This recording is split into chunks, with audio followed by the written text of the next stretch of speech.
ജില്ലയിൽ ഏറ്റവും വലിയ ഗതാഗതക്കുരുക്ക് അനുഭവപ്പെടുന്ന ദേശീയപാത പുതിയ തെരുവ് മേഖലയിൽ നടപ്പിലാക്കുന്ന ഗതാഗത പരിഷ്കാരം നടപ്പിലാക്കി തുടങ്ങി.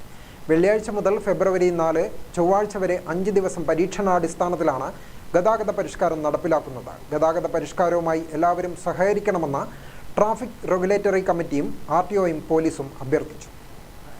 പുതിയ തെരുവിലെ ഗതാഗത കുരുക്കഴിക്കാൻ പരീക്ഷണാടിസ്ഥാനത്തിൽ നടത്തുന്ന ഗതാഗത പരിഷ്കാരങ്ങൾ ഇങ്ങനെയാണ്. കണ്ണൂർ ഭാഗത്തു നിന്നും മയിൽ ഭാഗത്തേക്ക് പോകേണ്ട വാഹനങ്ങൾ നേരെ വളവട്ടണം ഹൈവേ ജംഗ്ഷനിൽ പോയി U-ടേൺ എടുത്ത് മയിൽ ഭാഗത്തേക്ക് തിരിഞ്ഞു പോകണം. നിലവിൽ വില്ലേജ് ഓഫീസിന് എതിർവശത്തുള്ള തളിപ്പറമ്പ് പഴയങ്ങാടി അഴീക്കൽ ഭാഗത്തേക്ക് പോകുന്ന ബസ് സ്റ്റോപ്പ് ഹൈവേയിലെ ടെമ്പോ സ്റ്റാൻഡിന്റെ ഭാഗത്തേക്ക് മാറ്റിയിട്ടുണ്ട്.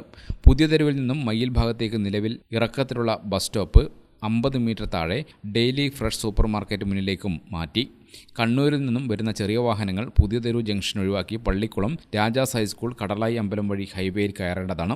മയിൽ ഭാഗത്തു നിന്നും തളിപ്പറമ്പ് ഭാഗത്തേക്ക് പോകുന്ന ബസ്സുകൾ പുതിയ തെരുവ് ജംഗ്ഷനിൽ നിന്നും ഇടത്തോട്ട് തിരിഞ്ഞ് U-ടേൺ എടുക്കാൻ പറ്റുന്ന ഭാഗത്തു നിന്നും U-ടേൺ എടുത്ത് പോകേണ്ടതാണ്.